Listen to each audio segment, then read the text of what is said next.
Oi, tudo bem? Segunda-feira, 20 de maio de 2019. Hoje é um dia histórico, já somos 200 mil inscritos aqui no My News. Isso nos enche de orgulho.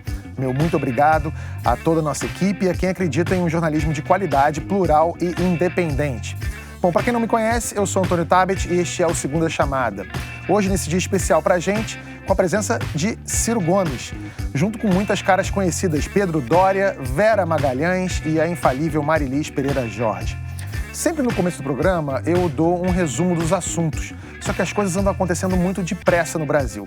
Então, esses são os temas do Segunda Chamada, por enquanto. Pode ser que mudem ao longo do programa, sei lá. Bolsonaro, até agora, não fez nada, não aprovou nada, só tentou e fracassou. E não sou eu que estou dizendo isso. Isso é parte de um texto divulgado pelo próprio Bolsonaro. Que mensagem o presidente está querendo passar? Vem aí uma reforma da Previdência? Mara Luquier não está aqui hoje, mas ela participa direto de Londres. Entre os opositores, a mensagem é outra e tem aquela palavrinha que todo brasileiro adora, só que morre de vergonha. Impeachment. Será? Esquerda e direita estão, ironicamente, sem direção. Quem vai guiar os grupos ideológicos do Brasil? E para terminar, a ereção é um milagre? Numa vila da Itália, é coisa do Satanás. Quer saber mais sobre essa história? Se inscreve no canal. Vamos juntos e Shallow Now!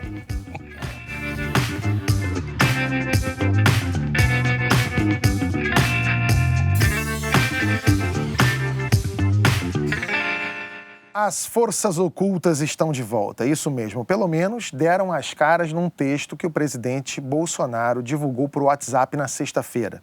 A mensagem é um ataque ao Congresso, ao STF, e diz que o presidente provou que o Brasil é ingovernável sem conchavos. Segundo o texto, Bolsonaro não serve para nada além de organizar o governo no interesse das corporações. Um trecho do final é o seguinte, aspas, o Brasil está disfuncional como nunca antes.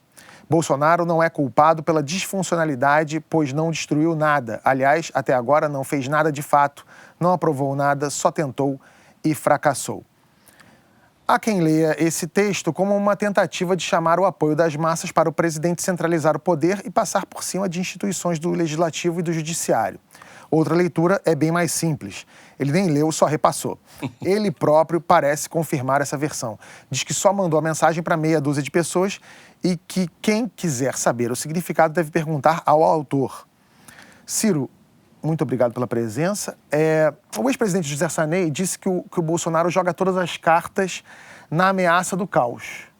Você concorda com isso? Veja, Antônio, isso para mim, porque velho e muito experiente, isso não tem nenhuma novidade. Isso estava escrito nas estrelas que aconteceria. E quem se der ao rapidíssimo esforço de recuperar o que eu andei falando aí na campanha, vai ver. O Bolsonaro, ele interpretou de forma muito tosca e muito fácil de ser entendida o sentimento dominante naquelas eleições passadas, que era uma espécie de antipetismo.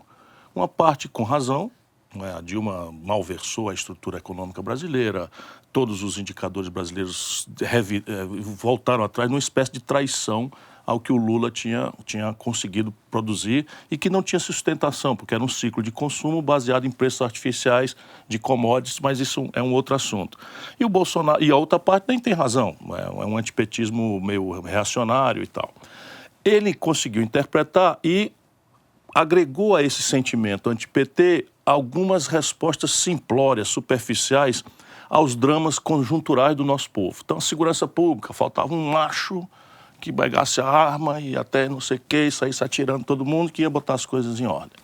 Depois, a ideia de que o Brasil era um país afundado na ladroeira, na corrupção, fato absolutamente constrangedor e verdadeiro, e que bastava uma pessoa bem intencionada, cheia de moral e tal, que ia chegar lá e botar as coisas em ordem. Quando ele chega lá, e ele basicamente não é um mentiroso, que ele é também, mas ele é basicamente um despreparado. Um despreparado assim, doído. Eu fui colega dele, deputado, e ele não entende patavina, ele não conhece o Brasil, ele não conhece absolutamente nada. Ele representou isso. Chegando lá, ele se dá com a realidade. E a realidade é muito mais difícil, muito mais complexa de manejar. E não é tão simples assim. Ele não está fazendo um apelo ainda, porque ele não tem, vamos dizer assim, a malícia do Jânio Quadros. Ele tem a doideira do Jânio Quadros, mas ele é um iletrado, um despreparado, não treinou. O Jânio Quadros já tinha sido governador, prefeito, já conhecia mais ou menos onde as andorinhas dormem. Portanto, o que o Bolsonaro está fazendo é simplesmente botar água nessa fervura da grande confusão que ainda vem por aí. Ciro, tem nesse fim de semana previsto um ato de apoio ao governo e de combate a essas instituições, né? Está circulando muito fortemente material contra o Congresso, contra alguns dos principais agentes do Legislativo, contra ministros do Supremo. Você acha que ele nutre a expectativa de que esse ato o legitime? E aí eu pergunto, o legitime para quê? Você vê no bolsonarismo a propensão de dar um passo para alguma coisa próxima de um autogolpe ou próxima de uma... Não.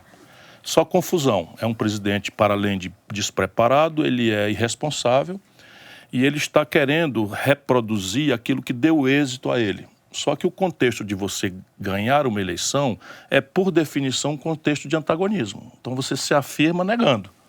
É assim que são as coisas. São 10 candidatos, eu sou o melhor, esse aqui não presta por isso, aquele não presta por aquilo, aquele não é o melhor por aquilo e tal.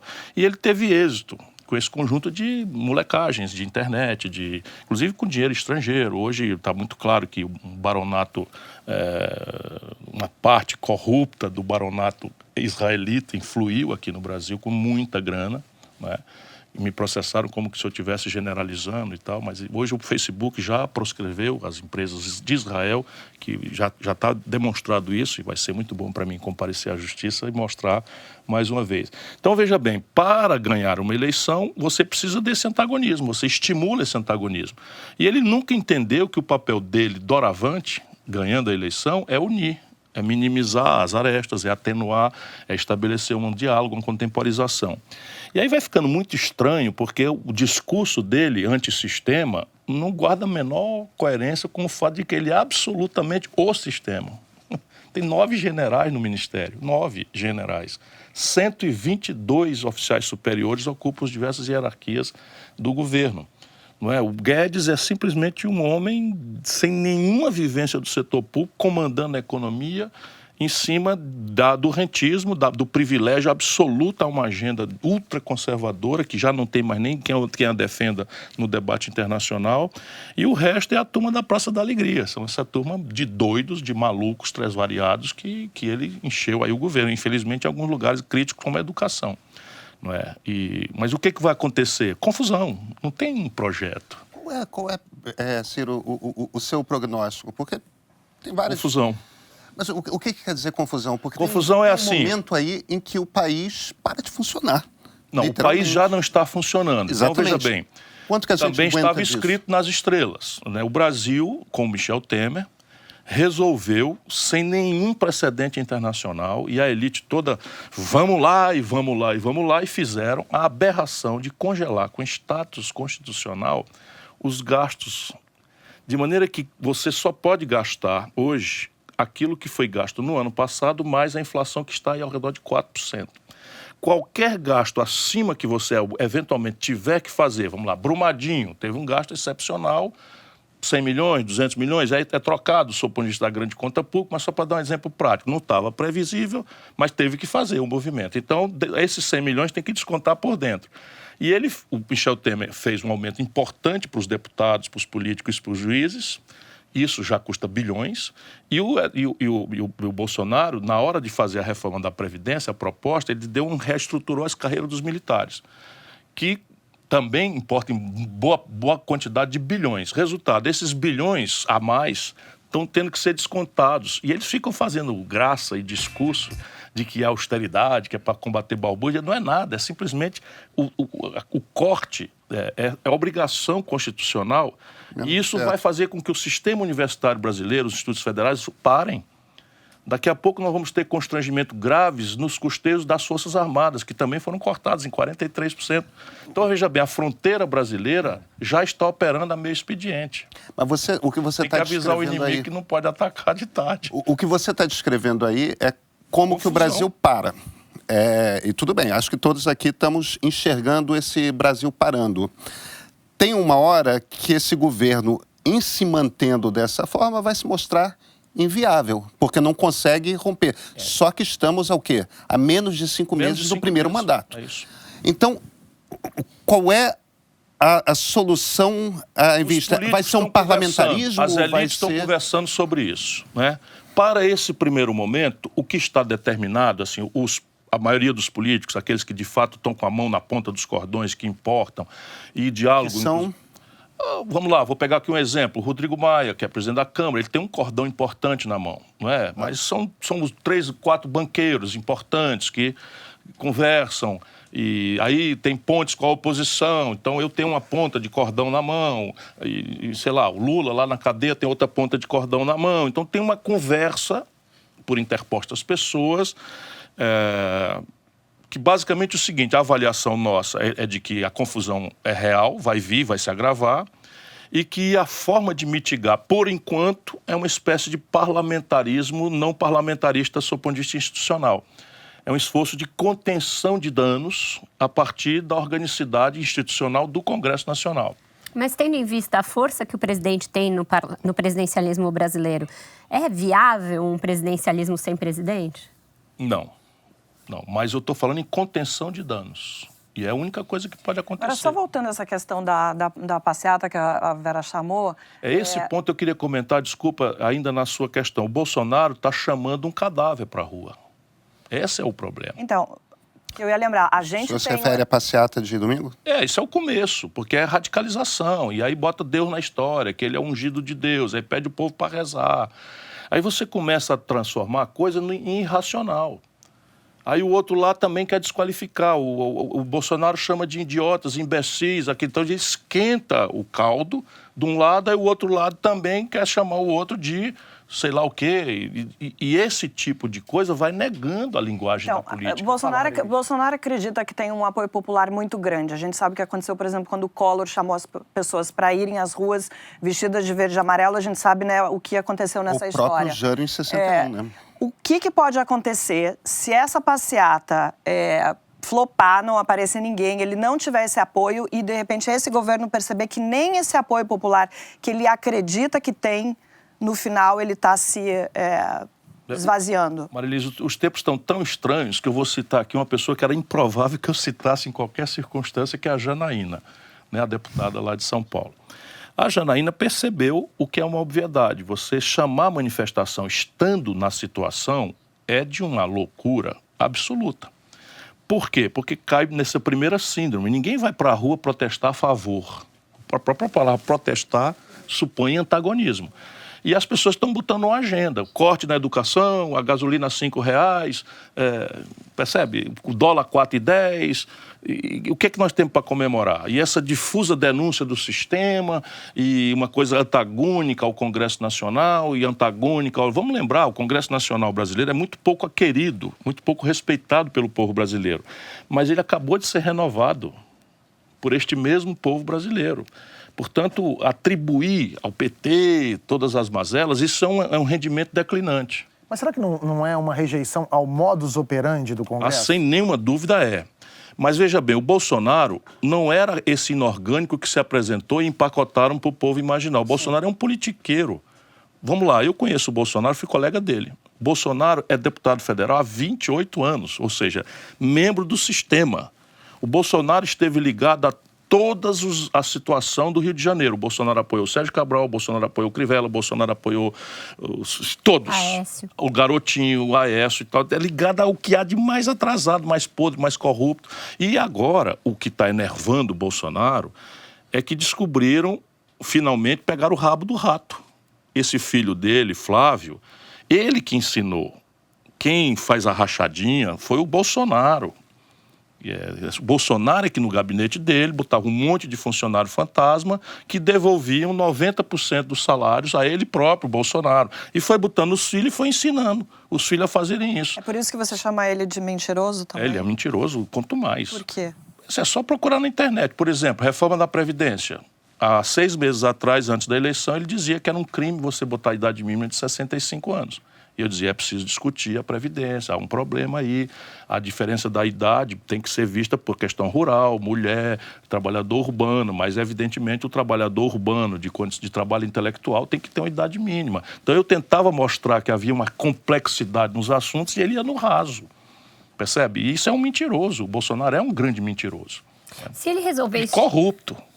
E corrupto, porque o tamanho da corrupção não diz da decência do cidadão, diz da oportunidade que ele teve. Se eu tenho por oportunidade o meu gabinete e eu pego o funcionário fantasma, ele não disse na campanha que usava o dinheiro do auxílio moradia para comer gente? A Mara Luque está há meses insistindo para o Ciro vir aqui no programa. Eu peço desculpa, eu só soube quando vocês gravaram aquele negócio. Pois é, agora que o Ciro veio, ela não tá, mas ela não ia deixar passar. Então ela mandou perguntas para você, Ciro. Fala aí, Mara. Oi, Ciro, bem-vindo ao Segunda Chamada.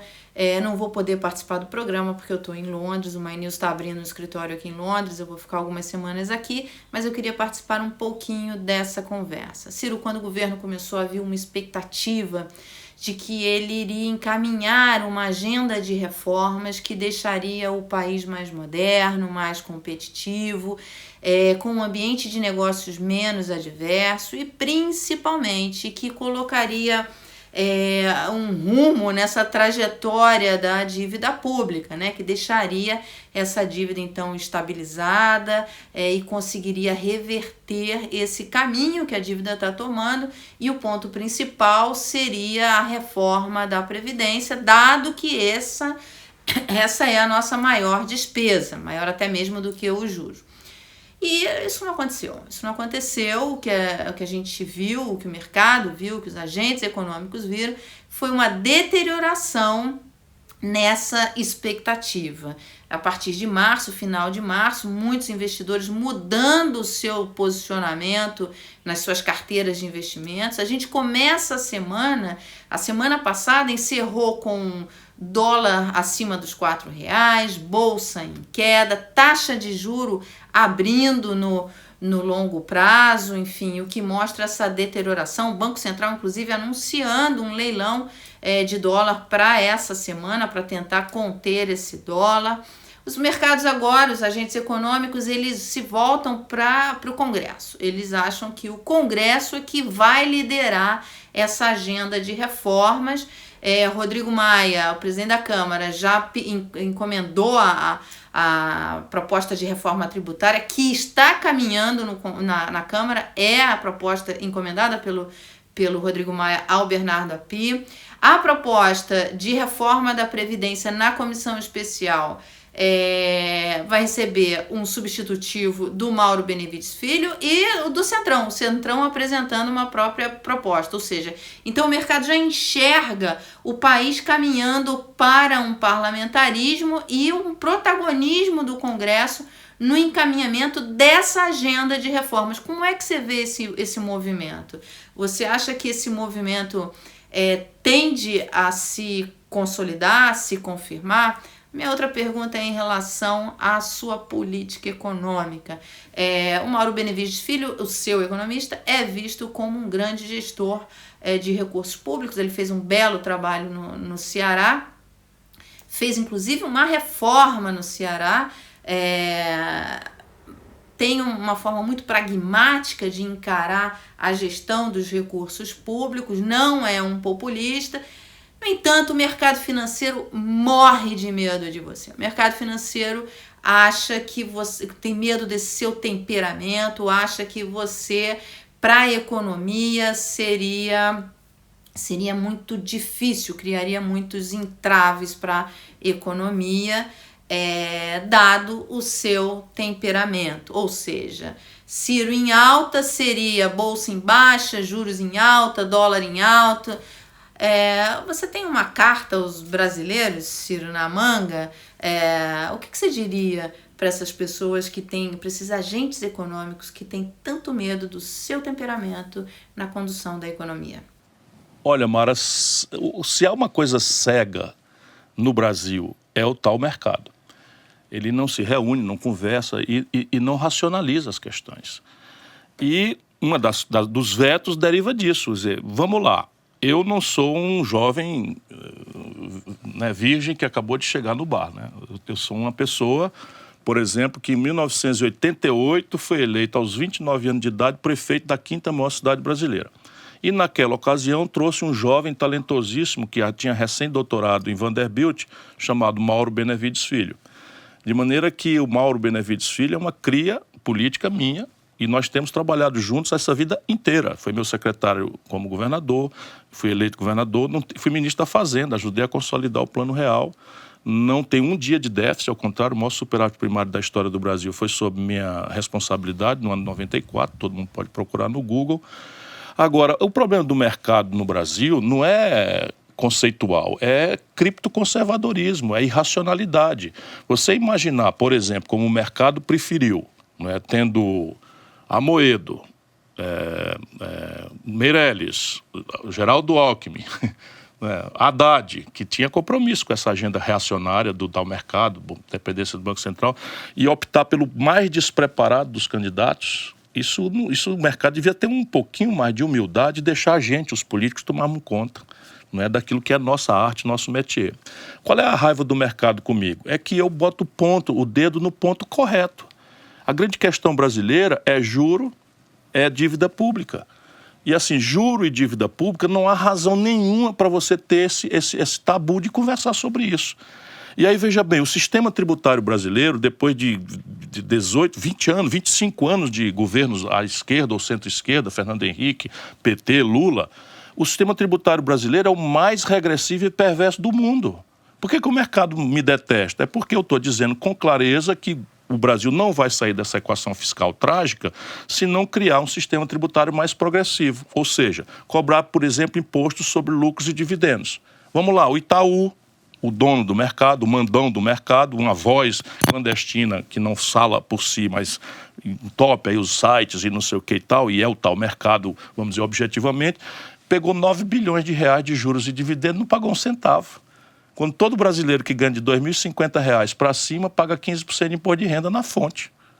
Qualquer pessoa que, no Brasil, só o Brasil e a Estônia não cobram lucros e dividendos. O que você acha dessa proposta do Bernard Api, que está embasando a proposta? Veja, vamos voltar aqui. A ideia do Guedes, em linha com essa percepção equivocada do problema real brasileiro, nós estamos falando sobre o problema real brasileiro, é que nós vamos ter uma equação fiscal solúvel a partir de uma reforma da Previdência, que é mentira. Deixa eu explicar para vocês, o déficit público brasileiro esse ano é de 130 bilhões de reais. Tecnicamente, você reverte esse déficit em 12 meses. Politicamente, você precisa de 24 meses, porque algumas das providências exigem aquilo que os constitucionalistas chamam de anterioridade, ou seja, o que eu decidi esse ano só pode entrar em vigor o ano que vem. Eles tomam um caminho em que a Previdência Social, se tudo passar, e não há a menor chance desse modelo passar, nenhuma chance da aposentadoria especial dos professores cair, nenhuma chance do benefício de prestação continuada cair de um salário mínimo para meio. Os deputados têm, antes de tudo mais, um instinto de sobrevivência. Nós vamos agitar a rua, nós vamos informar, e o povão, gradualmente, vai cobrar dos deputados, e eles não são imbecis de votar essas aberrações. Supondo que tudo passasse do jeito que eles propõem, nós estaríamos falando de uma economia de R$1 trilhão em 10 anos. Só que assim, alguns poucos milhões no primeiro ano, algumas dezenas de milhões no segundo, nem sequer uma centena e pouco no terceiro, e já acabou o governo Bolsonaro. Na hora que o Bolsonaro souber ler, ele vai ver que o preço político exagerado que ele está pagando é para outro, não é para ele. Tem alguns deputados do seu partido que querem votar alguma reforma. O Mauro Benevides é um deles. Nós do PDT, nós não somos o PT. Nós não somos o PT. O PT está doido para ver o circo pegar fogo para rir da cara do palhaço. Só que o palhaço, no caso, somos nós, o povo brasileiro. Então, nós sabemos que existe um problema na Previdência. Eu, candidato, propus uma reforma da Previdência. A Mara, no encaminhamento da pergunta, chamou de proposta Mauro Benevides. Essa proposta é minha. Não é, não é que eu vou rivalizar. Ele é membro da comissão. E a Tabata, nós somos 100% na mesma linha. Não tem ninguém discrepando. Por quê? Porque no PDT nós discutimos as coisas com muita profundidade. Então, a nossa proposta é muito clara. E ela é uma proposta que está disponível para o debate. Então, eu estou rodando o Brasil, discutindo, informando a população. Aí, por exemplo, o PT na Câmara diz assim, capitalização é uma aberração e tal. Ora, quem fez a capitalização do servidor público foi o Lula. Isso é um negócio inacreditável. O Lula, ainda em 2003, fez uma reforma da Previdência e o PSOL, por exemplo, nasceu da briga dos deputados do PSOL contra o PT por causa de uma reforma da Previdência. Aí o cara, quando está no poder a favor de uma coisa, a DRU, que capa um terço dos recursos da Previdência Social, foi renovada pelo Lula, foi renovada pela Dilma, que queria transformar em 30%. Ou seja, um terço de todo o dinheiro da Previdência é tirado para financiar o baronato financeiro no Brasil. Então, qual é o problema brasileiro, se eu não quero me estender muito? Primeiro, o colapso do consumo das famílias. Não há mercado que entenda que o Brasil tem hoje 63 milhões de pessoas com nome sujo no SPC. 60% do crescimento do PIB brasileiro é uma variável que depende do consumo das famílias.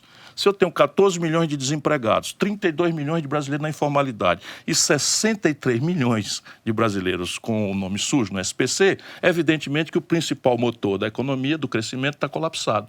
E o Guedes não compreende isso, acha que isso é um assunto do laissez-faire, e o laissez-faire, ou seja, deixa que o individualismo resolve e tal. Isso nunca aconteceu na história da humanidade.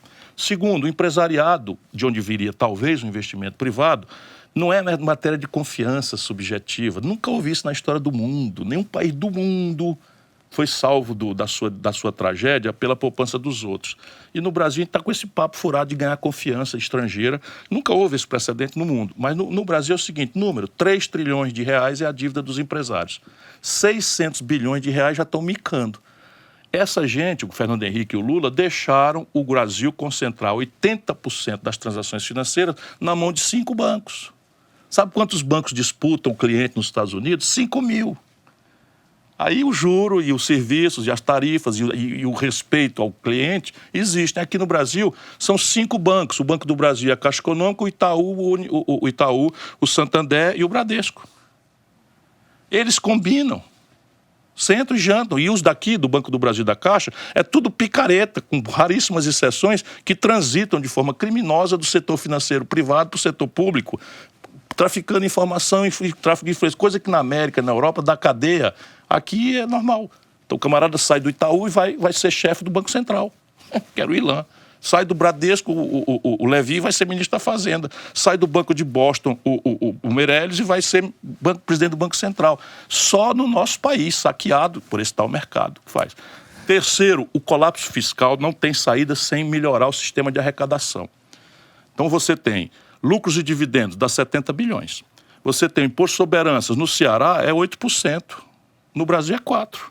Sendo que e é 8% no Ceará porque é o limite. Não estamos falando de herança de classe média, 2 milhões de reais, esquece. Nós estamos falando de grandes heranças, que no Estado é 40%. O imposto sobre herança do Brasil é 4%. Aí por isso que o mercado tem horror a mim, porque são as melhores práticas internacionais. De quem que eu vou cobrar? Vou cobrar deles, dos ricos, do baronato brasileiro, que hoje 5 pessoas acumulam a renda equivalente a que os 100 milhões de brasileiros mais pobres têm. Esse é o ódio, e eu sei como resolver. Depois você tem as renúncias fiscais, Antônio. No Brasil, o povo, classe média, o povo paga logo no remédio o imposto dentro do preço. Pois bem, o Brasil, depois da Dilma, 386 bilhões de reais de renúncia fiscal por ano. Se você capar 20% disso, você acabou de resolver o déficit primário. Agora, e já sobrou dinheiro. Ciro, como é que você resolveria isso? A gente está falando aqui do Congresso, pronto, aí que tá. Do Congresso. Teve a história do mensalão com Lula, tem o Bolsonaro agora conclamando os simpatizantes dele aí para a rua. Como é que o Ciro resolveria isso com o Congresso desse jeito, trabalhando dessa maneira? O Congresso é uma variável do Executivo. Eu fui congressista também. Eu fui prefeito, lidei com vereadores. Não tive um problema sequer, eu tinha 5 vereadores em 41, meu partido, e eu governei muito bem. Fui deputado estadual, governei como governador com a Assembleia Legislativa. Negociar é normal, legítimo, prestigiar os políticos, é absolutamente da democracia. Ninguém está aqui a fim do ditador, que é o que o Bolsonaro gostaria de ser. Né? E parte desses canalhas que o cercam gostaria de ver o Brasil submetido a uma ditadura que a gente já sabe no que dá. Então, a questão do Congresso brasileiro, quando eu fui congressista, eu mais ou menos tinha uma classificação muito arbitrária, mas ilustrativa. Eu via lá por dentro. Você tem 1/3 do Congresso Nacional que é de gente muito séria, gente muito boa, conservadores, progressistas, gente muito séria. Você tinha um Roberto Magalhães, governador de Pernambuco, muito conservador, mas decente, honrado, espírito público. Enfim, você tem 1/3 de bandido. Lembrando que todos estão lá eleitos pelo nosso povo, portanto é preciso ter respeito só por isso. Quem é que se acha melhor do que o povo? Mas tem um terço de bandido. Um bandido de respeito. Não, bandido irrespeitável, bandido canalha, bandido, batedor de carteira. E você tem um terço que, digamos assim, nem é aquilo nem aquilo. Ele oscila conforme a hegemonia dos ventos. São os fisiológicos. E quem dá o sinal para eles é o executivo. Então, negociar 2/3, tratando com os sérios e tratando com esse ambiente aqui, significa o seguinte, negociar mesmo. Vamos lá, quem quer ser dono da verdade? Está aqui a Previdência, aqui o problema, está aqui os números, e vamos racionalizar, e vamos sair de Brasília. Vamos redesenhar o Pacto Federativo, vamos envolver os governadores. O Rio de Janeiro não tem saída sem uma interação federal. O Rio Grande do Sul não tem saída sem uma interação federal. Minas Gerais não tem saída sem uma interação federal. E mais 17 estados. Isso é uma oportunidade de ouro de você estabelecer com os partidos, com os políticos, um novo pacto, um novo desenho. E, em qualquer circunstância, esses entendimentos, essas negociações têm que ser feitas à luz do dia, comovendo correntes de opinião, para que as pessoas também se envolvam e, no futuro, se for necessário, com o assentimento do próprio Congresso, o que é absolutamente comum, e a elite brasileira está ao mercado, tem horror a essa ideia, porque adoram a corrupção, adoram o bastidor, adoram, sabe, o puxadinho para conversar e comprar deputado. Eles amam isso. Falam que são contra, mas amam isso. Então você pode amanhã, com a própria autorização do Congresso, chamar o povo diretamente a votar. Por que nós temos que votar uma reforma previdenciária que constrange, né, as corporações, e as corporações, não as que o Bolsonaro está falando, mas vamos lá, os militares. Os militares custam 47 bilhões de reais para a Previdência e pagam 3.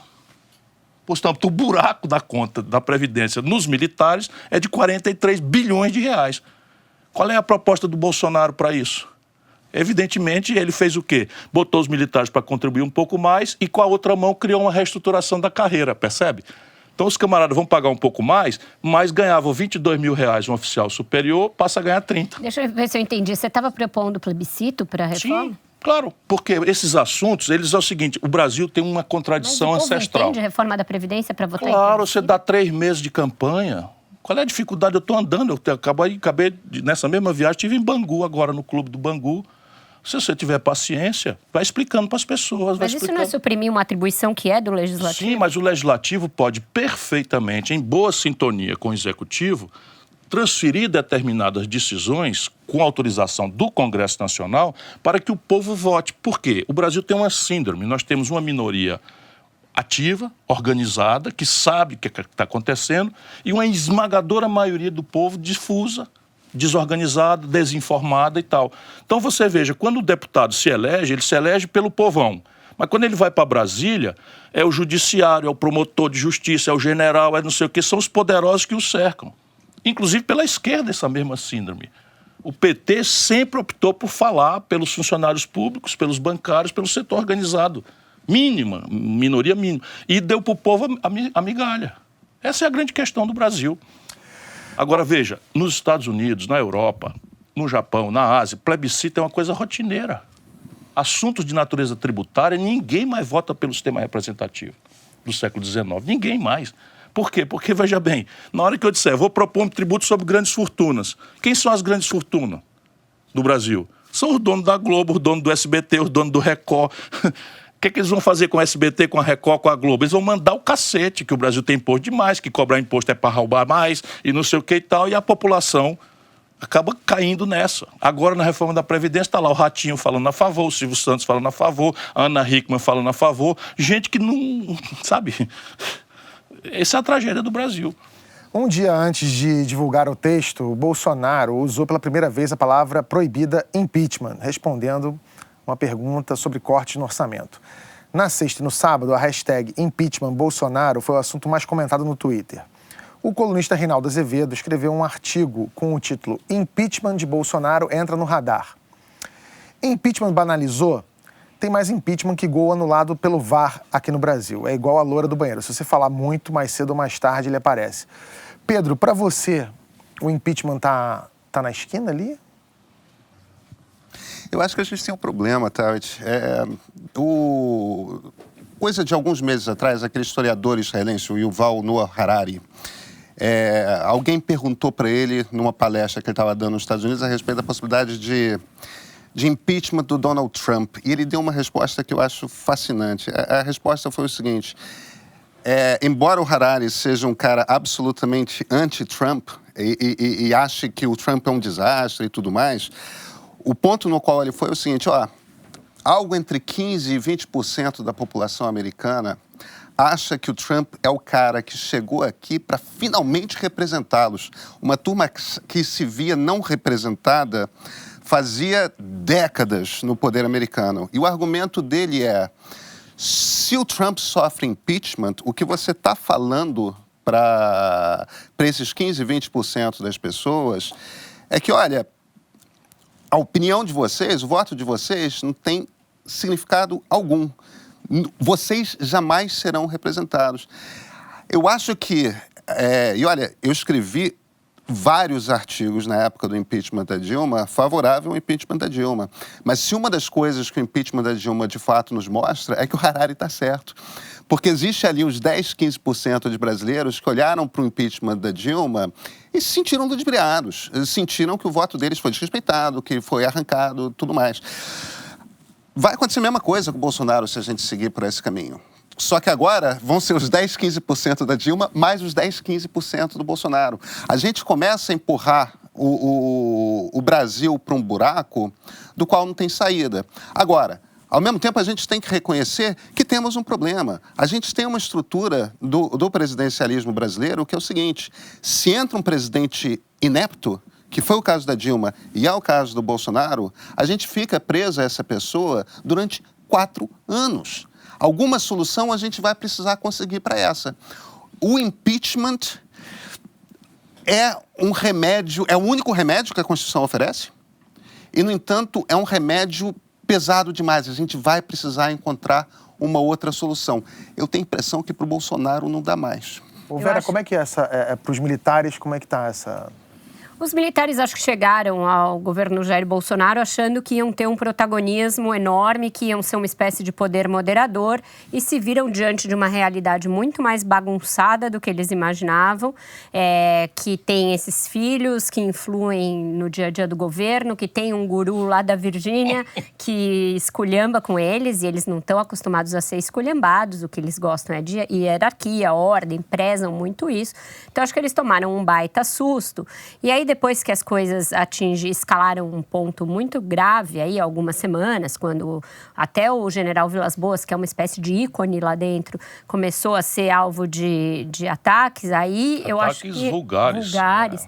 E aí eu acho que eles deram um freio de arrumação e teve um decreto no fim da semana passada que confere ao general Santos Cruz, ministro da Secretaria de Governo, poderes ali para olhar as nomeações de segundo e terceiro escalão, que é uma espécie de novo empoderamento dos militares. Se vai durar, é tudo muito difícil de prever, justamente porque é um governo que não tem institucionalidade nenhuma. Pode ser que amanhã ou depois Bolsonaro acorde enfesado, convencido pelo filho de que os militares estão conspirando contra ele e dê outra esculhambada nos mesmos militares. Mas o fato é que algum cristal se quebrou ali.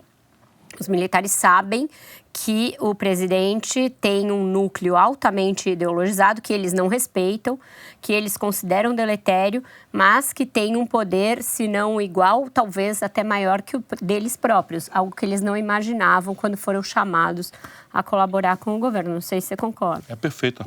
As duas opiniões, na verdade, são muito oportunas e prudentes e me tiram um pouco o sentimento de solidão. Eu ver um petista falar em impeachment do Bolsonaro me dá asco, me dá vontade de vomitar, porque impeachment não é remédio para governo ruim. Democracia não é um regime de concessão, é um regime de conquista, de responsabilidade cidadã. Então, se a gente vota com tal descuido, não é, a gente paga por isso. Se a gente vota bem, a gente ganha com isso. E isso é a pedagogia da democracia. No caso brasileiro, não é, o ódio, o radicalismo ideológico, a simplificação grosseira, esse neopentecostalismo podre, a parte podre do neopentecostalismo, que está aí também como um fenômeno novo a ser entendido, com muito respeito aos fiéis, porque eu compreendo porque que o povo precisa das igrejas, dos templos, a política não está respondendo, as pessoas estão pagando por pertencimento a alguma rede de proteção e eu tenho profundo respeito por isso. E o Bolsonaro, para a gente entender o Bolsonaro, a gente tem que entender a psicologia de um homem quase doente. Quase doente. O Bolsonaro, ele tem ódio ao estamento militar. Paixão, não é? Mas ele foi expulso dali. Ele quebrou a hierarquia, ele falou contra os seus superiores e ele está estabelecendo uma espécie de vindita. Se você quiser entender o Bolsonaro, você vai vendo várias coisas. Por que o Bolsonaro tem esse ódio anti-intelectual? É porque ele é curto. A capacidade de raciocínio dele em abstrato, ele é quase um burro. É quase um jumento, assim, um cara imbecil mesmo. E aí o que ele tem? Ele tem ódio aos letrados, ele tem horror a isso. E aí por que o Bolsonaro quer transformar a Baía de Angra dos Reis numa nova Cancún? É porque ele foi multado pescando ilegalmente lá, ele tem horror à questão ambiental, porque tal. Então, e essa coisa do gay, essa coisa sabe, piada com o tamanho do pênis dos orientais, ele não tira isso da cabeça, isso tudo é um problema de armário. Isso é uma coisa absolutamente inteligível para um cara que, como eu, conhece a vida das pessoas. Agora, isso, sobre os militares, rebate, como a Vera falou com muita lucidez, rebate de uma forma, antes de mais nada, assustadora. Porque eles gostariam de estabelecer uma espécie de tutela. Está lá o idiota, mas nós temos ascendência, então o general Heleno é um homem muito respeitável, e eu tenho pelo general Heleno muito respeito.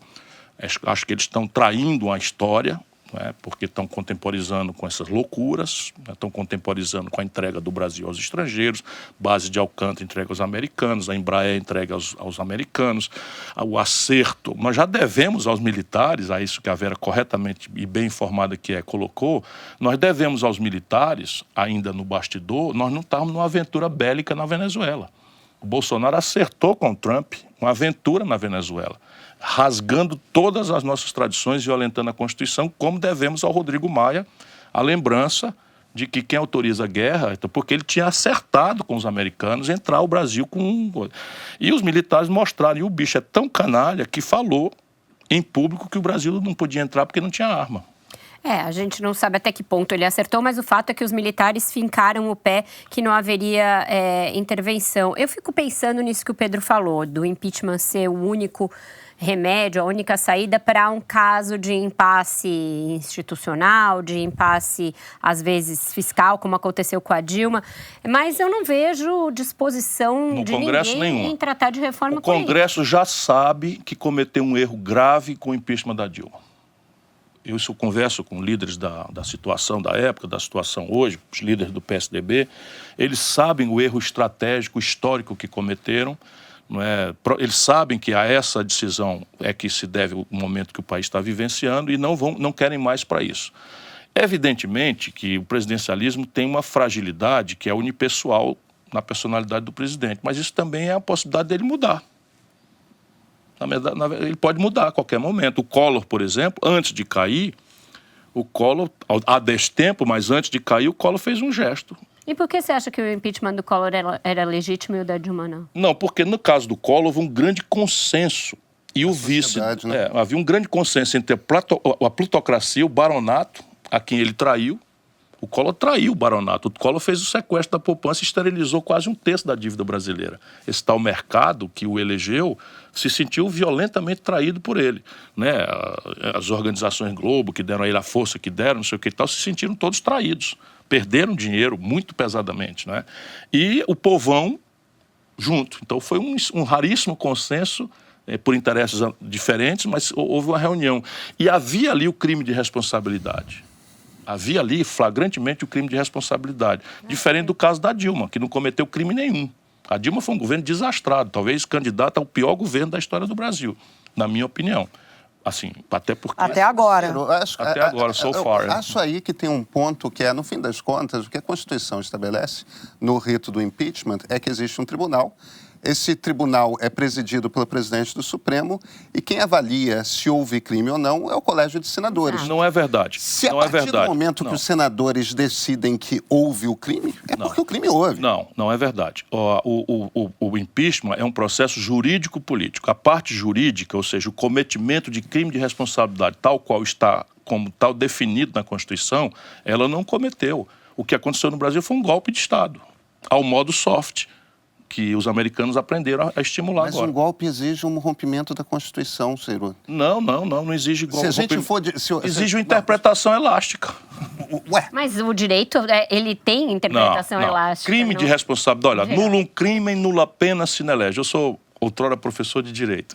Então, nulum crime, nulla pena sine lege. O que quer dizer, o primeiro princípio do direito penal é: não existe crime sem lei anterior que o defina. E crime de responsabilidade, a lei existe e o define.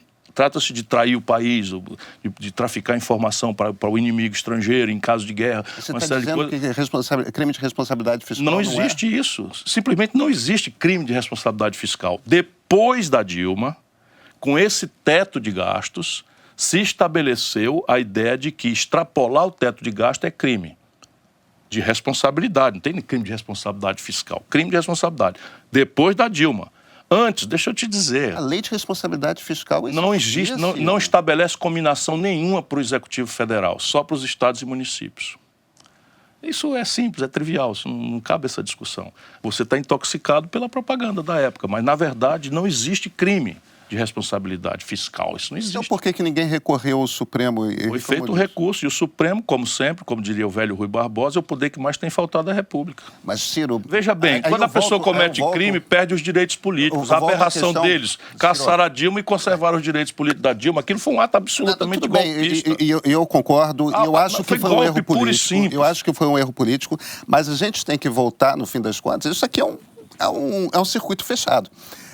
Temos o judiciário, temos o executivo, temos o legislativo, cada um tem suas funções e as leis partem do princípio que juízes cometerão erros na interpretação das leis, nas suas sentenças, tudo mais. E por isso há recursos. Agora, o último erro está dentro do pacote de leis porque é decidido por quem tem a responsabilidade. Deixa eu voltar. Se a gente for fazer uma discussão subjetiva, você vai voltar com a sua ideia e eu também voltarei para casa com a minha, porque esse é um assunto que já passamos. O que é que nos refugia dessa subjetividade? A lei. No caso, a lei é o seguinte: não existe crime de responsabilidade fiscal. Não existe. Isso é uma invenção do Brasil. Foi uma retórica que se fez. Não existe. Pedalada fiscal, todos os presidentes da República fizeram. Todos. O Lula fez durante os 8 anos. Mas os níveis da Dilma foram muito maiores. Não. Sabe por quê? Porque, repare, você tem um subsídio ao crédito rural. A data de liberar o dinheiro para o Banco do Brasil é o começo, é a data da safra, a safrinha. Então, o Banco do Brasil antecipa e a Selic vai indo para cá, para lá, para cá, para lá. Quando chega no fim do exercício, o Banco do Brasil calcula vis-à-vis a Selic quanto emprestou, quanto teve de prejuízo em comparação à Selic, agora igualzinho. E aí o governo paga. Então só dá para calcular depois. E o Tribunal de Contas deu parecer favorável a todos. Fernando Henrique, 8 anos, Lula, 8 anos, Dilma, 4 anos, todos. Aí, de repente, o FH só pegou a lei de responsabilidade fiscal no último ano dele. A Dilma caiu pelo conjunto da obra. Não, eu concordo. A gente estava discutindo aquilo foi apenas um pretexto. A questão... Eu concordo. A discussão que a gente está tendo é apenas uma questão de pretexto. E aí, juridicidade, desculpa, não tinha nenhuma. Eu discordo da definição de golpe de Estado, fundamentalmente por causa disso. O ato é perfeito no sentido de que os juízes avaliaram, eles eram, segundo a Constituição, os juízes tiveram. Agora, que foi uma decisão política, eu não tenho dúvida disso. Então vamos para outro assunto.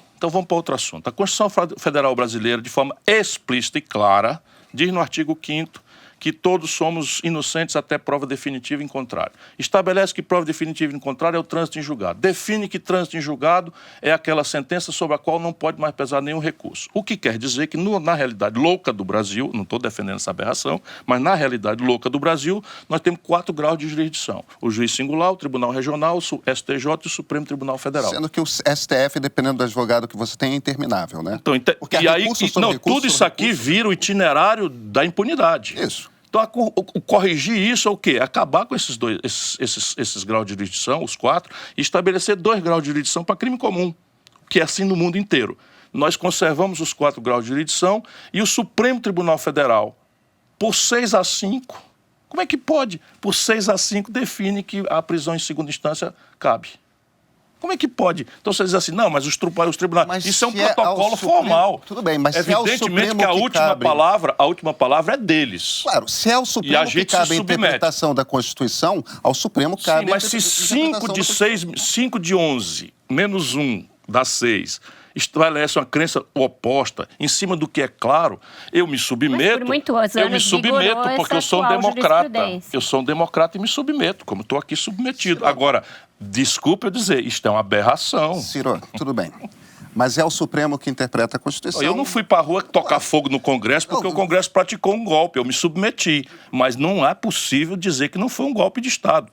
Foi um golpe de Estado ao modo soft. Isso está acontecendo em outros lugares. Mas com toda essa primavera árabe políticos brasileiros, não existe nenhum estudo, nenhum paper de um cientista político de fora defendendo que tenha sido ainda um golpe de Estado. A gente tem que ter cuidado com as palavras, porque elas têm um peso muito forte. Golpe de Estado golpe é golpe. A Dilma foi subtraída do mandato dela, se merecia ou não, o assunto é outro, porque pelo conjunto da obra. Agora, não cometeu nenhum crime, nem um crimezinho sequer. Ponto final. Você acha que deveria ter um recall? Você é a favor do parlamentarismo? Eu sou a favor do recall, sou a favor... Agora, o parlamentarismo, por exemplo, eu sou parlamentarista por convicção. O presidencialismo, especialmente a brasileira, é essa lógica de impasse. Você tem como atenuar essa lógica de impasse, prometendo antes o que vai fazer, para fazer da eleição não um plebiscito personalista, mas um plebiscito sob ideias, propondo na primeira hora, que é a hora mágica, o Bolsonaro jogou na lata do lixo, porque não entende de nada, não tinha ideia nenhuma, propôs na primeira hora porque está fresquinha. Lembra o Collor, fez o sequestro da poupança. O Lula podia ter reformado o país do jeito que quisesse, o Fernando Henrique na sequência do Real, porque é muito verdinha a força recém-constituída se você tiver alguma proposta, alguma ideia e tiver tido coragem de propô-la antes. E depois estabelecer uma mediação orgânica com a verdadeira liderança do país. A verdadeira liderança do país, possa gostar ou não, está nos estados. Brasília é uma ficção. Ciro, tudo bem. Vamos dar 2 passos. A gente não vai chegar a uma conclusão a respeito de golpe ou não golpe. A gente não vai concordar a respeito. Mas ao mesmo tempo, de responsabilidade a Dilma cometeu. Não, tudo bem. Mas ao mesmo tempo... Eu acho a Dilma uma tragédia, viu? Não, foi o pior governo que o Brasil já teve. A gente está no meio de um outro... Já teve, é passado. Pode ser que venha aí um pior. Agora, tem um ponto aqui que é... O que o impeachment tentou resolver era um governo que estava ferrando com o Brasil. Concordo que não foi uma boa solução.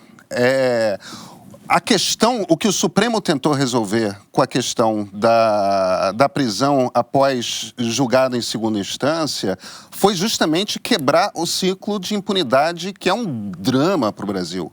A gente tem um problema que é o seguinte, a legislação brasileira de certa forma... Mas isso é política, não é justiça. Não, tudo bem. Se o Supremo quis quebrar a cadeia de impunidade, o nome disso é política. Pode ser. Mas eu também não acho que qualquer Supremo no mundo, em algum ponto, tem uma atuação política. Isso faz parte do jogo. Devia ser o menos possível, mas isso faz parte do jogo. O meu ponto é o seguinte, no fim das contas, o que está todo mundo tentando fazer nos últimos...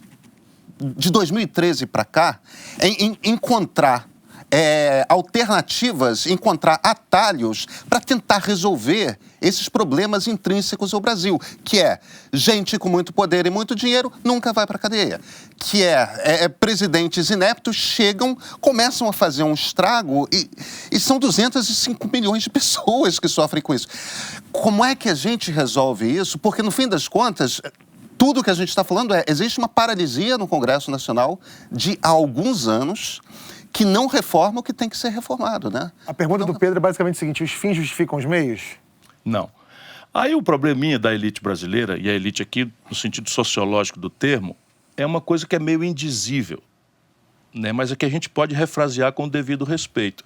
Como é que a gente passa tão aligerado na história, na ideia de que nós elegemos um presidente inepto? Quem elegeu o presidente inepto? Foi o dono do campo e da bola, o nosso povo. Eu sei, Ciro. E aí agora existe aí um grupo, às vezes é o militar, às vezes é o baronato plutocrata, às vezes intelectuais, que acham que podem substituir essa massa ignorante que é o nosso povo e tal. E não é culpa do povo, não. Não é culpa do nosso povo, não. As mediações é que constroem esses monstrengos para o Brasil. E as mediações estão na elite. Então, veja bem, duplo grau de jurisdição é uma boa prática internacional. Então você tem que corrigir essa coisa. O Supremo, no caso de direito positivo, que é o vale o que está escrito, não pode fazer política, não. Pode, por exemplo, nos Estados Unidos, na Alemanha. Por quê? Porque o direito é consuetudinário. É uma inerência das cortes de justiça interpretar as tendências de opinião e fazê-las ser a lei. Porque as leis não estão escritas. O que é costume vira regra, afirmada essa regra pelo Supremo. Nós aqui estamos, sem trocar o sistema, imitando esse negócio. Aí vem o Sérgio Moro. Veja, eles transformaram o Brasil numa república de banana. Só numa república de banana de quinta categoria, um juiz condena um político, não estou dizendo se é justo ou não é justo, condena um político e aceita ser ministro do adversário que se beneficiou dessa condenação. Isto é imoral. Ciro, eu não discordo isto é imoral, de você, mas isto ao mesmo é coisa tempo... de canalha, não é coisa de juiz Ciro, nem de ministro da Justiça. Ciro, eu não discordo de você, Canalha. mas ao mesmo tempo, finalmente, governadores de estado, caso do Sérgio Cabral, por exemplo, ex-presidentes da Câmara, casos do Cunha, pessoas que são notoriamente corruptas. Eu fui processado pelo Michel Temer, fui processado pelo Eduardo Cunha, denuncio essas pessoas a vida inteira. Não é importante e acho que finalmente a justiça não me ponha do outro lado. Mas não me ponha do outro lado. Por exemplo, o Michel Temer rouba no Brasil há 30, 40 anos. Sim, a turma do pudim. Então, o Bretas, juiz aqui do Rio de Janeiro, resolve mandar prender o Michel Temer sem forma. Ou qualquer dia desse vai ser você, porque acabou de dizer uma coisa aqui que desagrada ao Bretas. Percebe? Não é assim que se faz justiça. Eu não estou chegando ao caso do Temer, não. Mas não, eu estou dando exemplo. Então, veja bem, que vê barões como Eduardo Cunha preso e tal, a mim, que vivo... Eu respondo 70 processos, 70. E me condeno, porque eu sou bocão, porque eu sou pavio curto, não sei o que e tal. Os 70 são corruptos, que eu denuncio. Denuncio não para mim, não. Denuncio para defender o Brasil. Então, Eunício Oliveira, R$1 bilhão de contratos sem licitação na Petrobras. Me processa. Michel Temer me processa. Eduardo Cunha me processa. Dória me processa. Isso porque eu denuncio as coisas. Então, veja bem, se tem alguém esperando que a justiça funcione, sou eu. Você tem alguma esperança, então, de que os códigos penal, de processo penal sejam reformados, que a Constituição seja reformada? Então, como não é faz? Problema deles, não é problema deles. De novo, o Brasil tem uma democracia de baixo exercício cidadão. E nós precisamos exercitar a cidadania. Exercitar a cidadania, respeitar a vontade popular. Respeitar a vontade popular. Esse Congresso é o que é, eleito pelo nosso povo. Aí, de repente, acaba a eleição e vem um despotismo esclarecido aí que se autoriza a ser melhor do que o povo. Vamos dizer, vamos denunciar, vamos ajudar a esclarecer. Mas, Ciro, uma pergunta então. A gente tem um povo, a vontade popular é um povo que a gente vive num país que tem um problema muito sério de educação, né, que está refletido no Congresso, está refletido na presidência da República, nas presidências da República recentemente. Se esse caminho de tentar resolver as coisas de qualquer jeito, na porrada, não tá resolvendo, a gente pode, então, ficar tranquilo que o Brasil, se tiver uma solução, é só de longuíssimo prazo e até lá... Lamentavelmente, não vejo solução de curto prazo, a não ser num ambiente de alta energia política que o presidencialismo, que tem todos os defeitos do mundo, tem esse lado virtuoso. De 4 em 4 anos, há uma excitação geral e todo mundo vota. Agora, o nosso problema, volto a dizer, são as mediações. O povo não vota em corrupto, sabendo que é corrupto. O povo não vota em despreparado, sabendo que é despreparado.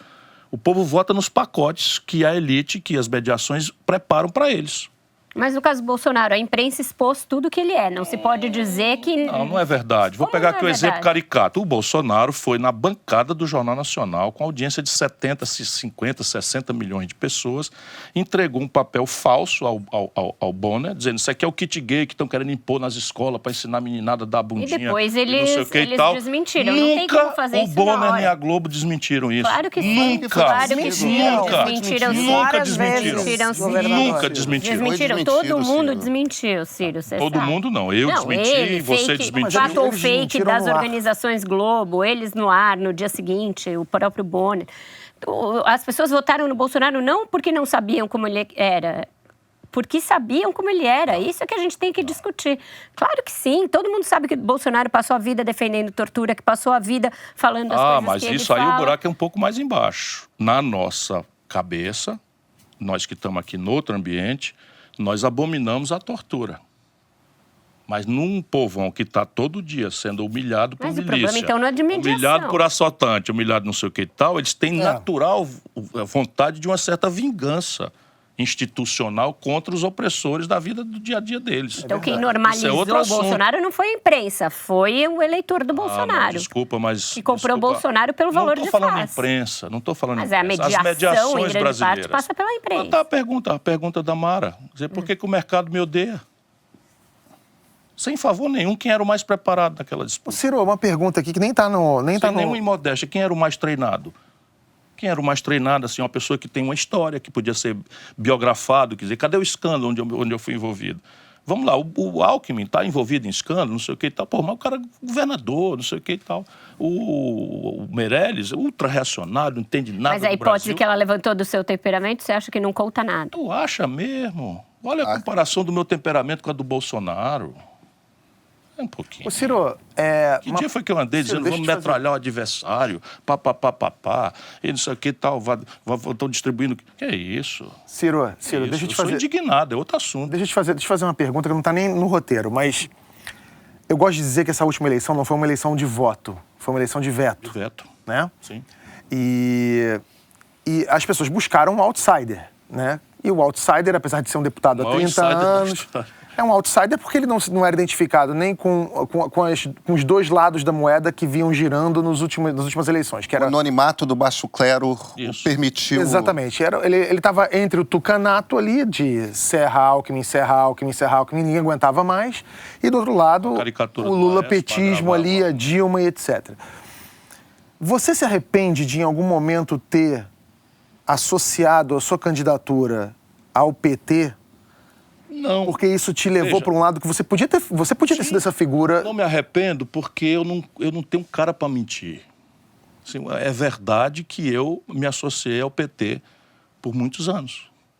Eu ajudei o Lula, eu ajudei para valer, fui ministro do Lula. Como eu vou chegar na eleição? Você também já teve ligado ao PSDB, eu tô falando... Eu fui fundador do PSDB e rompi. A minha pergunta é, na eleição? Não, porque se eu entro nessa, eu minto. Percebe? Se você mente, dá no que está dando o Bolsonaro. Se você recuperar o que eu ando dizendo sobre isso, é exatamente isso. Olha, não adianta mentir. Ou você consegue estabelecer uma relação de respeito, em que você modera as expectativas, mas estabelece vamos dizer, diminui a potencialidade de frustração e a precocidade, ou não governa. Eu cansei de dizer isso. Nem o Haddad governaria, nem o Bolsonaro governaria. O problema é que as pessoas não querem ouvir. Mas se você fosse uma alternativa... off-PT e off-PSDB, falando assim, não quero saber desses dois, eu vou ser uma alternativa. Não teria sido melhor para você? Mas eu fui isso. Eu só não podia negar a minha origem. Mas eu fui isso. Eu estou dizendo, olha, essa polarização vai matar o Brasil. Isso é o que eu dizia toda hora. Existe um caminho de centro no curto prazo para o Brasil? Para a eleição municipal, por exemplo? Existe. E, assim, ele não é fácil de organizar porque o critério no Brasil deixou de ser ideias e programas. O critério virou, por conta do culto à personalidade ao Lula, né, virou uma coisa Lula e contra Lula. E isso vai matar o Brasil. Vai matar o Brasil. Mas que o povo está procurando caminho, tá. Ciro, no fringir dos ovos... Veja a eleição do Witzel no Rio de Janeiro, é inacreditável. Qual é a sua avaliação que você faz desse personagem que se tornou um personagem incrivelmente complexo na história do Brasil, que é o Lula? Ele foi uma força... Força para o bem, força para o mal seria ruim, mas qual o impacto que você acha? O Lula fez um estrago, né? Ao mesmo tempo que foi um bom presidente. O Lula foi um bom presidente para o Brasil, se você imaginar a conjuntura. Então, o que o Lula conseguiu? A proeza de expandir o consumo quase 4 vezes. Mas num tempo também que estava entrando uma quantidade de dinheiro no Brasil. Sem base, sem estrutura, sem base, sem nada, de forma absolutamente insustentável. A maior parte das pessoas não entende que aquilo foi uma alta rara no mercado de commodities internacional, que botou uma quantidade abissal de dinheiro no Brasil. Isso. E ele, a virtude dele é que ele pegou essa montanha de dinheiro, deu 70% para o baronato e 30% para o povo. 70%. Ou seja, não foi um governo de esquerda. Não foi nem remotamente. Ele, pelo contrário, a perversão do Lula começa e se agrava mais recentemente, porque ele é o crime perfeito. É o líder de esquerda que coopta todas as expressões de organização da sociedade civil, dos estudantes, dos sindicatos, dos profissionais liberais, etc., coopta para o governismo, anestesia o antagonismo social com políticas sociais compensatórias que fazem parte do ideário neoliberal, do consenso de Washington, políticas sociais compensatórias, a pedra de toque mais forte é o Bolsa Família, e faz uma aposta numa grande conciliação subornada por 70% para os ricos e 30% para os pobres. Tanto que a classe média, que é quem primeiro se insurge, ela ficou neutra. A classe média não viu nada nesses governos. Não. E por que a revolta do povão com a Dilma é precoce? Porque a Dilma simplesmente, quando cai os preços das commodities, ela não entende nada, não é do ramo, é uma nomeação do Lula, para o Lula continuar mandando, o poste, que ele quer continuar repetindo a mesma prática. E aí o povo brasileiro perde metade da capacidade de consumir do dia para a noite. 40 milhões de pessoas que ascenderam socialmente e viraram microempreendedores, de vender açaí nas esquinas das ruas, em manicure, não sei o que e tal, de repente, volta tudo para a pobreza. Teve muita ação do próprio governo dela para levar a economia para a breca que foi. Completo. Não foi só assim, ela não entendeu o mercado nada. internacional, como ela chegou a querer essa dizer. foi a causa da crise. Políticas e ela não anticíclicas mal entendeu gestadas coisa também, nenhuma, né? não entendeu nada. Aí, por exemplo, renúncia fiscal para grandes conglomerados que não tinham correspondência em investimento nem emprego, que viraram tudo remessa de lucros e dividendos para o estrangeiro sem tributação. A política energética um desastre completo. É indizível. Voltando aqui para o atual governo, né, a falta de articulação é tão grande que até figuras simbólicas da direita que apoiaram o presidente na eleição estão se afastando de Bolsonaro. O Kim Kataguiri, do MBL, e o Arthur Moledo Duval, o Mamãe Falei, os dois deputados eleitos pelo DEM, viraram críticos do governo. Vera, a oposição diz que isso é incoerência, mas também não pode ser um sinal de coerência? Eu acho que essas pessoas não são apoiadores de primeira hora do bolsonarismo, né? O MBL adere no segundo turno, algumas dessas outras forças que começam a romper agora também foram ali no rabo do foguete depois da facada, principalmente quando começou a se galvanizar um apoio conservador em torno do Bolsonaro. O fato é que ele optou por um caminho meio de sectarismo, né, ao priorizar essa ala mais ideológica do governo e nomear pessoas dessa ala ideológica, inclusive para pastas grandes e que têm um impacto direto no dia a dia das pessoas, na vida das pessoas. Uma coisa é você brincar de parquinho ideológico nos direitos humanos ou mesmo nas relações internacionais, que é uma pasta importante, mas que está numa espécie de torre de marfim ali longe do dia a dia das pessoas. Outra coisa é você querer fazer embate ideológico no Ministério da Educação, que tem o impacto que tem. Então, eu acho que o próprio governo começou a ficar numa postura mais sectária em relação, inclusive, ao conjunto das tais forças conservadoras. Acho que tem os dois movimentos aí. E eu acho que, por isso mesmo, é temerário convocar uma manifestação de rua no momento em que esses movimentos estão contra. A Janaína, por exemplo, que o Ciro citou, fez uma série de posts contrários a essas manifestações. Vai ser um momento ali de contar as cabeças que estão sobrando com ele. Essa lista, na verdade, só aumenta, né? De pessoas que estão agora... Até o velho da Avampa até tá botando uma insinuada ali. Ele eu não vi, mas tem uma lista enorme de pessoas que estão... Vai virar comunista, ele também. Meio que foi pro muro. Se eu não tenho compromisso com ninguém, meu negócio é o que prometeram, se não cumpriu, eu também estou contra. Então, assim, já Sabe o que é? É o escândalo do filho. Essa turma não aguenta, é isso. É o escândalo do filho. O Flávio, né? Flávio Bolsonaro e dos outros todos, é tudo junto. Ali é uma usina de pegar salário de coisa. E aqui no Flávio tem milícia na história. Nem dentro da base do governo existe paz, né? No fim de semana, as deputadas do PSL, Joyce Hasselmann e Carla Zambelli, foram as protagonistas das brigas. As duas se atacaram no Twitter. Entre várias mensagens, Carla faz um alerta para que o presidente fique de olho na Joyce. E a Joyce publicou esse textão aí, dizendo que é pura inveja e chamou a atenção para o olhar da Carla na foto. Que é uma foto da manifestação na época do impeachment ainda e tal. A Regina Duarte mostra esse momento. Tá ao lado da Joyce Hasselmann ali. Assim, é uma foto que, na verdade, não quer dizer nada, né? Só exatamente sobre aquele momento. Ela tá falando que é um olhar de inveja. De inveja. É um olhar de inveja. É inveja mesmo? Lá em Sobral, na minha cidade, a gente diria, tira os grãos, porque é para quando começar a briga não ter problema. Os grãos. Gente, esse tipo de bate-boca que a gente está vendo que aconteceu agora no final de semana não é novidade, vem acontecendo desde que esses novos deputados assumiram no começo do ano.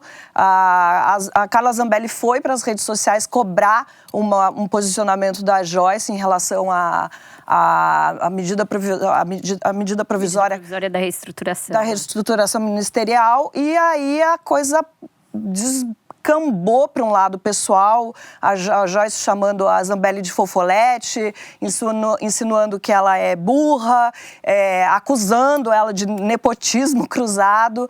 Virou um bate-boca, uma baixaria que só piora esse ambiente que já está bem ruim para o governo. Com uma base dessas e as confusões internas, a oposição até agora não precisou trabalhar. Muito pelo contrário, em vez de fazer um movimento propositivo, o acontecimento da semana foi esse aqui, ó. Mostra aí. Tudo que se percebeu aqui. Oxê! Ano doido?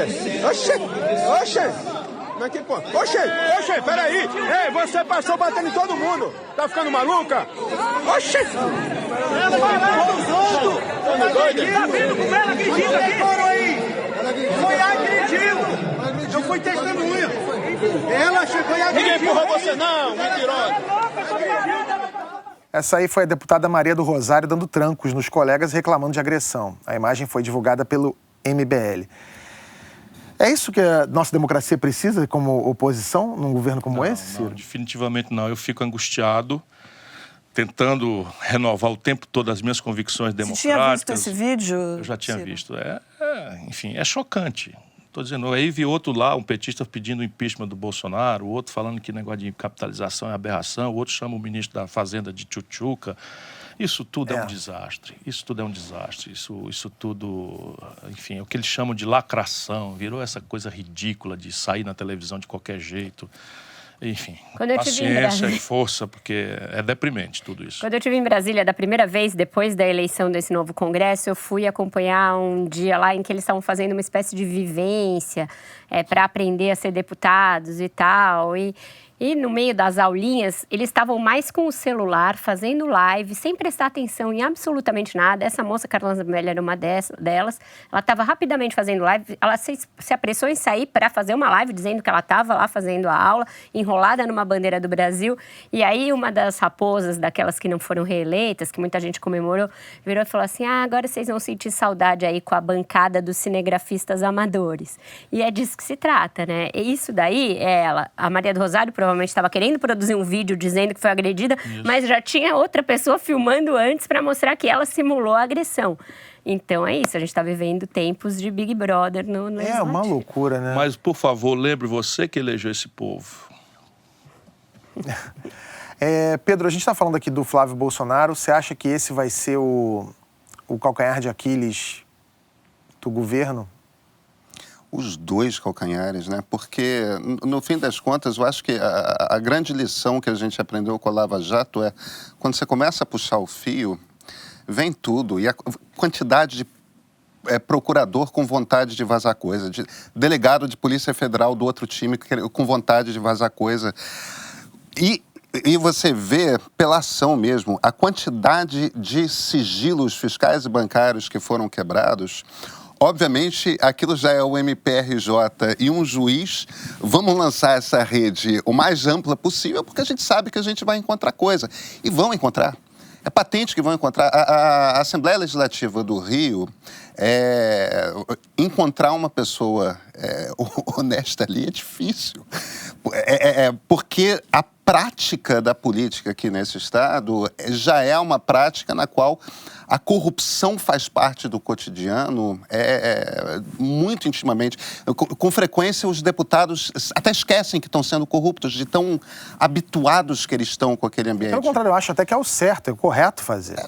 Não sei se chegam tão longe, mas é bom lembrar, tem muita gente cobrando essa investigação em relação ao Flávio, mas é bom lembrar que tem duas dúzias aí de deputados que estão sendo investigados nessa mesma investigação. Então, não é só ele. Por que tem tanta projeção? Ele é o filho do presidente, né? Que foi eleito com uma bandeira anticorrupção. Ele é o filho do presidente. Tem um dos depósitos que já foram identificados, foi feito na conta da primeira-dama. várias das pessoas são ligadas. E você tem, o governador estava citando, você tem também o fato de que existe essa estranha relação que ainda precisa ser melhor explicada do Flávio com o escritório do crime, que é a milícia de Rio das Pedras, né?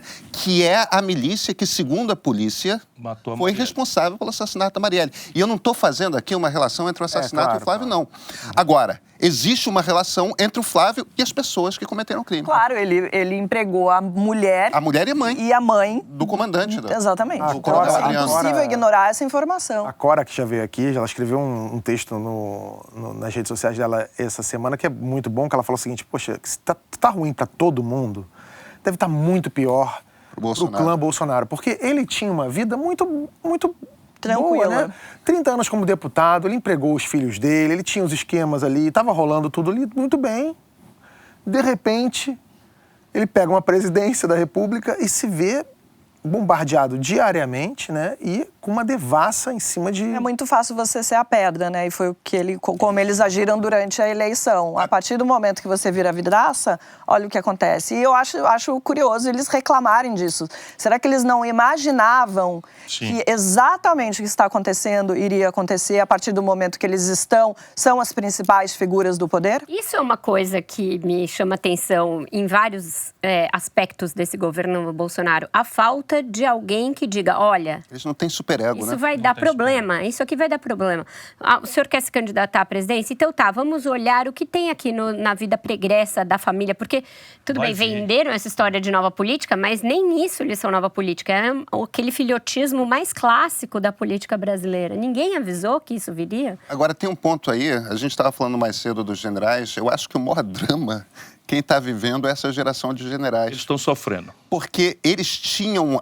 Eu conversei com alguns generais, eu tenho certeza que Vera teve conversas similares. Bom, uma das conversas que eu tive foi usada para fustigar o general Santos Cruz, sendo que ele não tinha falado nada daquilo, de controlar a internet, etc. Mas o que os generais falavam na virada do ano era o seguinte: caramba, nós fomos eleitos. Nós, o Exército Brasileiro, nós fomos eleitos. Eles têm consciência de que a ditadura foi um desastre para a imagem do Exército e viram nisso uma oportunidade de se reciclar, de melhorar a imagem, de, olha, agora eleitos democraticamente, vamos mostrar o que o Exército Brasileiro é capaz. E, de repente, o governo é um desastre e eles não têm poder nenhum de fazer nada. Pedro, eu concordo totalmente com você. Eu acho que era a grande oportunidade que eles viam de virar aquela página da ditadura, mostrar que o Exército pode ser outra coisa, pode estar dentro de um governo democrático e olha o que está acontecendo. Mas eles também, não dá para dizer que eles não sabiam, né? Justamente pelo que o Ciro falou. Eles achavam que eles iam controlar o Bolsonaro. Era área para eles até pouquíssimo tempo atrás. Aí, depois do PT, eles olharam e acharam que era Bolsonaro. Vou fazer uma confidência aqui que eu acho que já não quebra nenhuma ética. O general Vilas Boas recebeu o Bolsonaro no quartel-general em Brasília. E eu fiz uma crítica pública. Eu acho que é uma impertinência, não é? Um candidato à presidência da República ser recebido pelo comandante do Exército em exercício. Se fosse eu o presidente da República, que era o Temer, ele estaria preso e ia pagar a coisa. Isso foi antes ou depois do tal tweet? Antes. Lá atrás, na campanha. Não, mas daquele tweet na época do habeas corpus do Lula, que o general Vilas Boas fez. Não, a minha pancada foi ali. Aí ele me chamou para conversar e perguntou se eu aceitava ir na casa pessoal dele.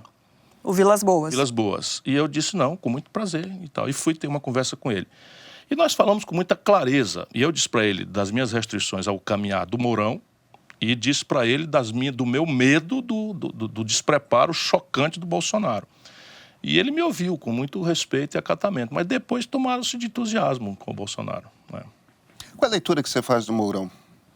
O Mourão, eu chamei na campanha, e sigo com a mesma opinião, um jumento de carga. Ele talvez é o primeiro general fruto da mudança de critérios que o Exército estabeleceu para as promoções.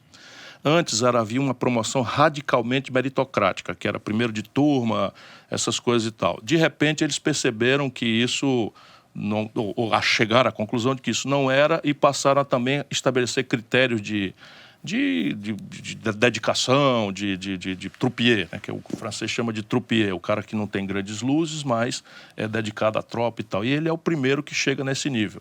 Mas é um golpista, ele não tem o menor apreço às instituições, não tem nenhum. E agora, como um bom camaleão que está bem orientado, ele faz o contraponto o tempo todo de olho na cadeira do Bolsonaro, claramente. A gente anunciou que o Ciro vinha ao programa e a gente pediu para o pessoal enviar perguntas. A gente selecionou algumas aqui. Tá pronto, Ciro? Vamos lá. Vamos nessa, então. Primeira pergunta é do Edu. Ele pergunta por que ele fugiu do Brasil no segundo turno. Eu não fugi do Brasil, não. Eu exercitei minha liberdade de cidadão, de eleitor. Saí porque não queria explicar por que não faço mais campanha com esse lado quadrilha do PT. Sabe quem era o coordenador da campanha do Haddad? O coordenador da campanha do Haddad, imposto pelo Lula? O Sérgio Gabrielli, presidente da Petrobras, no escândalo do Petrolão. O Haddad... Homem de Passadina. É isso. Não, o homem que era o presidente da Petrobras no escândalo do Petrolão inteiro era imposto pelo Lula, não é homem da confiança do Haddad. O Lula impôs ao Haddad que ele fosse o coordenador da campanha. Sabe com quem o Haddad se aliou em Alagoas? Com o Renan Calheiros, que presidiu o Senado naquilo que eles chamam de golpe, e eu também. Vocês viram aqui, parece assim, eu defendendo a Dilma. Então, eles denunciaram um golpe, e quem fez o golpe foi o Senado, presidido pelo Renan Calheiros, e a aliança do PT é com o Renan Calheiros. Sabe quem era a aliança deles lá no Ceará? Com a Eunice Oliveira, a quem eles compraram com $1 bilhão de contratos sem licitação na Petrobras. Isso tudo o Lula sabia. Então, eu não sou um inocente. Eu simplesmente não quis atrapalhar. O meu partido declarou um apoio crítico ao Haddad, eu cumpri o apoio crítico e fui embora, porque eu não queria participar da campanha, simples assim. Agora... Nunca mais eu participarei de campanha enquanto quem dominar o PT foi esse lado quadrilha. Agora, Fernando Oliveira, perguntem ao Ciro sobre a anistia de 70 milhões aos partidos e o que afeta ao partido do PDT, sendo que ele é vice-presidente nacional da sigla. Eu não estou informado se isso mexe ou não com o PDT, mas eu não participo desses que acham que isso é uma aberração, não. Veja, inventaram uma legislação nova. Nessa legislação nova, proibiram o financiamento privado de campanhas, criaram um aberrante fundo público, e esse fundo público é regulado para as campanhas. E uma das regulações tem a ver com a cota-parte para as mulheres. Então havia uma dúvida se a cota-parte das mulheres era só de quantidade de cargos ou se isso também estabelecia na divisão do dinheiro.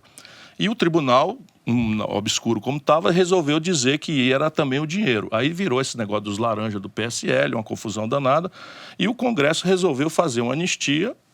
É em causa própria, não é a melhor ética, os partidos deviam pagar essa multa, 70 milhões, afinal de contas, para o conjunto dos partidos. Não é nada demais, mas também não presto muita atenção nesse tipo de assunto, não. E a terceira pergunta é da Jeitinha. O que ele acha do que o Lula disse para o Intercept? Aspas, se o povo queria votar no Ciro no segundo turno, por que não votaram no primeiro? Tem toda a razão. É simples. Alguma questão é por que ele comprou o PSB e comprou o PCdoB para não me apoiarem. E agora eu vou ser advogado do diabo em relação àquela sua primeira resposta. Se lá atrás tivesse prevalecido a visão do Jacques Wagner de que o PT não lançasse um candidato e apoiasse você fecharia os olhos para o lado quadrilha do PT? Não. Minha proposta é que eles lançassem um candidato deles e eu saísse com o PSB e o PCdoB, que estavam mais ou menos acertados comigo. E que, havendo um segundo turno nessa dinâmica, nós nos acertaríamos eventualmente no segundo turno. Eu não queria carregar em nenhuma hipótese o veto ao PT, porque eu sabia que a força dominante naquelas eleições era o antipetismo. Bom, eles cuidaram de espalhar essa versão de que eu desejei o apoio do PT. Eu nunca quis isso de forma nenhuma. Pelo contrário, o Lula me chamou publicamente para eu assumir esse papel de laranja dele no lugar do Haddad. E eu me senti insultado e publicamente repudiei. O que a polarização política, um assunto tão broxante, tem a ver com a ereção? Tudo. Ainda mais quando a notícia vem de uma vila italiana com um nome muito adequado de Vergato. A polêmica começou com a inauguração de uma fonte com a estátua de um fauno na estação de trem da cidade. A água jorra, sim, do pênis ereto da escultura. Uma parte da população ficou horrorizada. Declarou que a obra de arte era coisa do Satanás e chamou um exorcista para expulsar os demônios da fonte. A outra parte da cidade compareceu ao ritual para protestar e chamar o padre de fascista. Olha a cena aí, ó.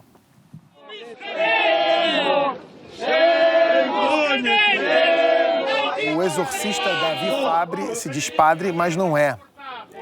Ele é um vidente conhecido como O Viking e é membro da milícia de São Miguel Arcanjo.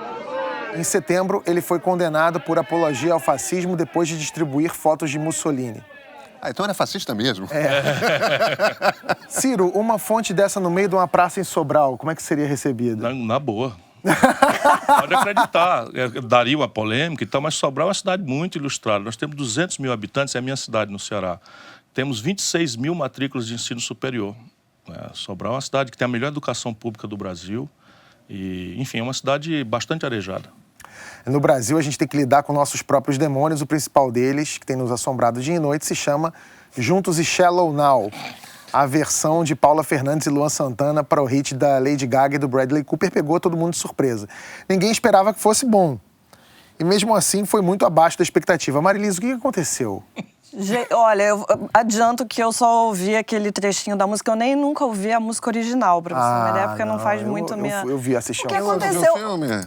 Não vi o filme. Bonitinho. As pessoas estão dizendo... Nasce uma Olha estrela. lá, tá vendo? Pois é, estão dizendo que esse é o episódio Morre uma Estrela. Gente, foi um oportunismo enorme. A gente sabe que o que é uma pena, porque o Brasil tem tradição de fazer músicas aí com versões brasileiras boas, mas acho que a vontade era tanto de lacrar e não deixar de lado o verso principal da música original, que você acabou criando uma coisa que não faz o menor sentido, né? Porque a música original, pelo que eu fui ler, pelo menos ler para entender, dizia que era um relacionamento que estava cada vez mais forte, profundo. E na versão brasileira ficou Juntos e Shallow Now, que quer dizer juntos e rasos, juntos agora, na superfície, agora. Ou seja, não quer dizer nada. O melhor era as pessoas sugerindo rimas bem melhores, né? Agora, deu certo. Apesar, assim... Não, mais ou menos. Deu certo? O que é dar certo? Deu certo, tá? Está todo mundo ouvindo. Provavelmente tem milhões já de visualizações depois que a música foi lançada, porque por curiosidade... Certo, trending topics. As pessoas acabaram, de qualquer forma, indo lá para ouvir a música. Essa tática do falem mal, mas fale de mim não funciona muito bem, não. Pode estar repercutindo, mas assim, foi um tirinho no pé, né? Eu não gostaria de ter esse sucesso, não. Paula Fernandes e Luan Santana também. A gente não está exigindo um pouco demais, não. É o tipo de qualidade de música que eles entregam mesmo. Você está provocando os haters. Olha só, o Luan Santana e a Paula Fernandes, eles têm uma carreira não estou falando de deboche, não. Eles têm uma carreira de bastante relevância, sucesso, são muito populares. São extremamente populares. Agora, a qualidade musical que eles entregam... Mas isso é abstrato. Eu acho que isso é muito subjetivo. Assim, o que você gosta, eu posso detestar e vice-versa. A questão e aí eu acho que a Marilisa tem razão, na hora de fazer uma versão para uma música internacional, o mínimo que faça sentido. Pequeno apuro, né? O pessoal do Renato e seus Blue Caps ali tem uma versão espetacular. E você faz Juntos e Shallow Now, fica realmente estranho. Como parece aquele... Lembra do Kiko Zambianchi fazendo Hey Ju? Pra quê? Você fica meio assim também. Tem um amigo meu que fala, olha, você quer fazer uma versão, tem que ser forró. Só serve quando é forró. Aí é legal. Aí funciona, né? João Penck e seus miquinhos amestrados tinham umas boas de rock dos anos 50, 60. Gol do Mengão, foi gol, né?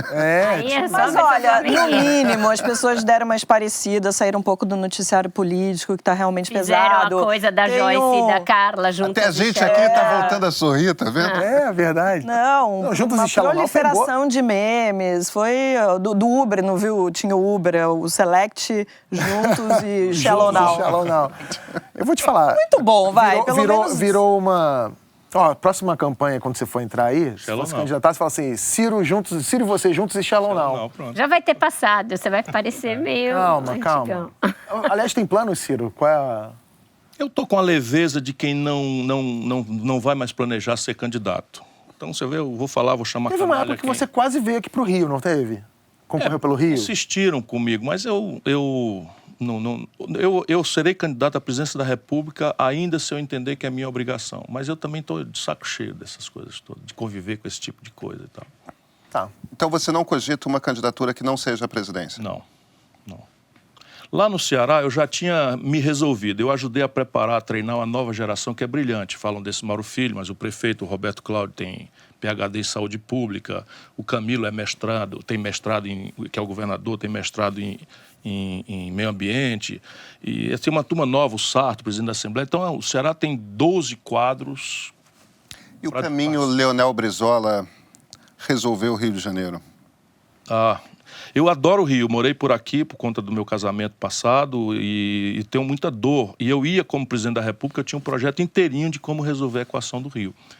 Porque o problema do Rio é que é uma espécie de efeito da doença holandesa.